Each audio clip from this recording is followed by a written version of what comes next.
हैं कि साहब हम उसका विरोध करेंगे। तो इस विरोध से जानकारी आई कि ये महाशय वहां जा रहे हैं। तो ये दोनों ही खबर दो बड़ी तरफ इशारा करती हैं। पहला, अमेरिका का पाकिस्तान प्रेम फिर से जाग उठा है, एक आतंकी के चलते। जिस आतंकी की वजह से कह रहे हैं आतंक के खिलाफ बढ़िया कर रहा है, जहां आतंकी पाया जा रहा है, उसके बावजूद भारत आतंक से पीड़ित होते हुए भी नजर इन्हें पाकिस्तान आ रहा है। नंबर दूसरा, एक और कारण कहा जा रहा है और वो ये है कि चाइना और अमेरिका के बीच में इस समय पाकिस्तान आ गया है। देखिए, जिस तरह से पहले यूएस और रशिया के बीच में भारत आया था और दोनों का फायदा उठाया था, अब पाकिस्तान वो काम कर रहा है। भारत तो क्या है, बड़ा देश बन चुका है, पाकिस्तान से कई गुना बड़ी जीडीपी हम हो चुके हैं।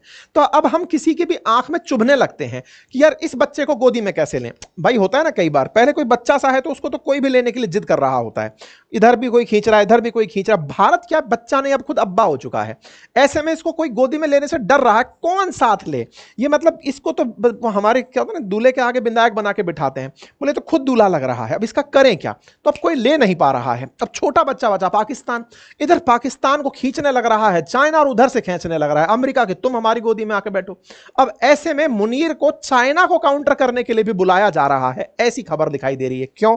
क्योंकि ऑलरेडी मुनीर जो हैं वो इनके पाकिस्तान के अंदर क्रिप्टो के मामले में तो ट्रंप को एंट्री दे ही चुके हैं। अब ट्रंप ने कहा कि देखो मैं तो पर्सनल फायदा तो ले लिया, अब पब्लिक फायदा भी तो दे पाकिस्तान, उसका क्या तरीका हो सकता है।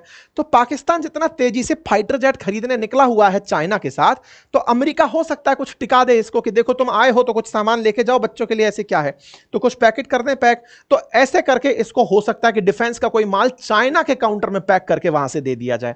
इसलिए ये तमार कम वो चल रही है। इधर भारत के अंदर विपक्ष हमलावर हो गया है। विपक्ष पूछ रहा है कि और मोदी जी क्या चल रहा है, ये कहां पर फेल मार रही है आपकी विदेश नीति लेकर के। साहब कांग्रेस गिनाने बैठ गई, 3-3 पॉइंट निकालकर बता दिए कि 3 जगह फेल मार गए आप। आसिम मुनीर का मामला हो, कुरिल्ला का मामला हो या फिर सीज फायर का मामला हो, सब जगह भारत फेल मार रहा है। जयराम रमेश जी इस बात को लिख दिए, ट्वीट पर जानकारी आ गई। जानकारी में यही बात बोली गई कि साहब आपकी डिप्लोमेसी का क्या हुआ। अरे भारत की डिप्लोमेसी फंसी कहां है, अब आपको वो समझ में आ जाना चाहिए। समझने लायक बात यही है कि भारत खुद नहीं समझ पा रहा है कि सामने कौन आदमी बैठा हुआ है। वो कभी पलट जाता है, पहले उसको कवर करने निकलते हैं मोदी जी खुद सबसे पहले जाकर मिलकर आते हैं कि हाय माय फ्रेंड ट्रंप कैसे हैं आप। वो कहता है हाउडी मोदी और आप भाई साहब खुश हो जाते हैं, लेकिन वो यहां आके पलटी मार देता है। अब मुद्दा यह है कि उस आदमी को कैसे हैंडल करा जाए। उसका मामला है रिश्वत का। क्रिप्टो में भारत ने पहले से मामला सेट कर रखा है कि हम क्रिप्टो आने नहीं देंगे। उसका खेल पूरा क्रिप्टो पे चल रहा है। उसको चाहिए कि 4 साल में क्रिप्टो को हम तेज कर देंगे। कुल मिलाकर भारत की पॉलिसी अमेरिका के अकॉर्डिंग हो नहीं रही है। ऐसे में इसको हम फंस गए। भारत को चाहिए क्या? भारत को चाहिए था इस समय पर रशिया को हैंडल कर लेना था। रशिया कम से कम बाहर निकल कर आता। उसे जरूरत थी इस समय किसी आदमी की जो उसके साथ आकर खड़ा होता। इजराइल की जरूरत थी, इजराइल के साथ हम खड़े होते। इवन ईरान को सहायता देने की हमें जरूरत थी। हम सब जगह पीछे हट गए। हमारे कुछ व्यापारिक निहित अर्थ या स्वार्थ कहिए, जिनको बचाए रखने के लिए हमने कहीं ना कहीं एक कदम पीछे खींच लिए। इन व्यापारिक हितों में सबसे बड़ा हित केवल तेल का था, और तेल में भी असल फायदा भारत से ज्यादा अंबानी उठा गया। कैसे? वो तेल मंगाया, रिफाइन किया रिफाइनरी से और भेज दिया यूरोप में। कुल मिलाकर के रशिया से मंगाए तेल में सबसे बड़ा फायदा उठाने वाला जो था वो अंबानी था। अब अंबानी के टैक्स में हम अपनी आपकी जीत समझे कि नहीं साहब हमने टैक्स कमा लिया उससे, उतना तो वो हमारी बैंकों से कर्जा मांग लेगा। कुल मिलाकर के भारत ने एक तरह से अपने आप को रूस के साथ लेकर के भी कोई फायदा नहीं उठाया। खामखा अमेरिका के विरोध में भी जाकर हम बैठे। मतलब घुल मिल सा गया है मामला। बाइडेन थे तब तक फिर भी ठीक था, ट्रंप समझ नहीं आ रहा है, कभी यूं पलटी मार दे रहा, वाइपर हो रखा है मानसून आने से पहले। इसके चलते हमारी विदेश नीति पर सवाल उठते जा रहे हैं। फिलहाल पाकिस्तान के बारे में तो हमें बहुत बुरा यह लगा कि ये दोनों को बराबर संबोधित कर दिया कि both are very good countries, nuclear bomb रखते हैं। तो तुम कोरिया और चाइना को भी बराबर कर लो फिर तो, नॉर्थ कोरिया और चाइना को, दोनों के पास न्यूक्लियर बम है।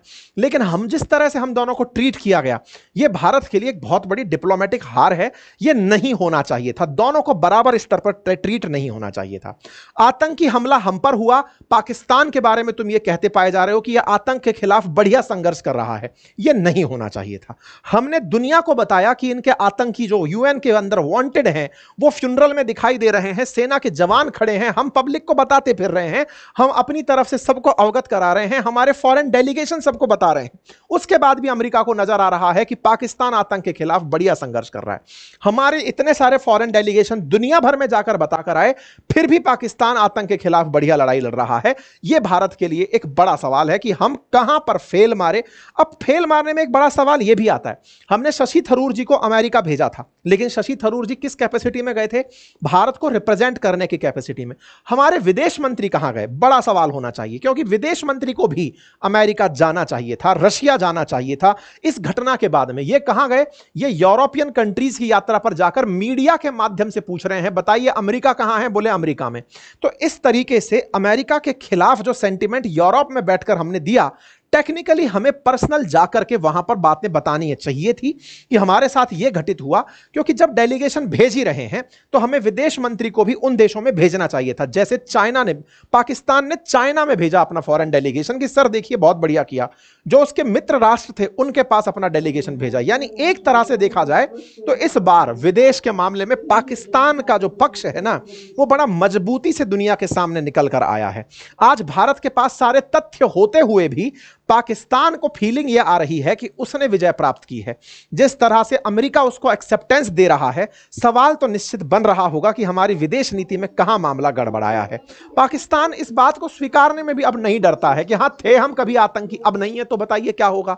और तो और ये ट्रंप महोदय जो 2018 में पाकिस्तान को कहते थे कि तुमको यार हमने इतना पैसा दिया, तुम बेकार देश हो, मतलब ये पाकिस्तान को ट्रोल करते हुए दिखाई दिए थे कि हम इतना पैसा दिए, तुमको कोई मतलब नहीं है, तुमने आतंकियों के लिए एक सेफ हेवन बना रखा है। ये सब पाकिस्तान के खिलाफ बयान हैं इनके। आज पाकिस्तान प्रिय हो रहा है। पाकिस्तान का बकायदा आज ही के मतलब एक दो दिन में ही एक आतंकी जो कनाडा से अमेरिका को सौंपा गया है, फिर से एक भेंट के रूप में कि लो सर मारने आ रहा था, आपके यहां पर हमला करने आ रहा था, फिर भी इन्हें लगता है कि पाकिस्तान आतंक के खिलाफ बढ़िया लड़ाई लड़ रहा है। इसका मतलब हमारी तरफ से कोई व्यक्ति बताने में फेल कर गया है, या हमारी नीति में कुछ तो गड़बड़ रह गई है कि हम दुनिया को नहीं बता पा रहे कि हम पीड़ित हैं। हम आतंक तो फैला ही नहीं रहे, एक भी यूएन डेजिग्नेटेड आतंकी भारत से नहीं है, फिर भी भारत के लिए मतलब अमेरिका के अंदर जो सेंटिमेंट है वो पाकिस्तान प्रेमी होता जा रहा है। यह बात फिलहाल के लिए देखने योग्य है। बाकी आप लोग इस विषय पर क्या सोचते हैं, अपनी राय जरूर अपने कमेंट बॉक्स में बताइएगा। सेशन पर पहुंचे हैं, इतना समय तक सुन लिया है तो लाइक शेयर करना बिल्कुल मत भूलिएगा। चैनल पर नए हैं तो सब्सक्राइब कर लीजिए। फिलहाल के लिए इतना ही, और बाकी बातें बाजार की जो हमारा एप्लीकेशन है उस पर हमारा एक बहुत ही अल्टीमेट कोर्स उपलब्ध है, आप उसे ज्वाइन कर सकते हैं। फंडामेंटल ऑफ स्टॉक मार्केट का कोर्स भी आपके लिए उपलब्ध है, और अब अधिकृत रूप से आप म्यूचुअल फंड के लिए मुझसे जानकारी प्राप्त करने के लिए तैयार हो सकते हैं। ऐसा मैं क्यों कह रहा हूं? क्योंकि सेबी के द्वारा, NISM के द्वारा जो म्यूचुअल फंड के लिए एग्जामिनेशन लिया जाता है विद फ्लाइंग कलर्स, मैंने वो पास कर लिया है। तो ऐसे में अब म्यूचुअल फंड पर दी जाने वाली तमाम जानकारी आप एक अधिकृत व्यक्ति से सुन पाएंगे। यह मैं आपको बताते समय खुशी फील कर रहा हूं। Thank you so much.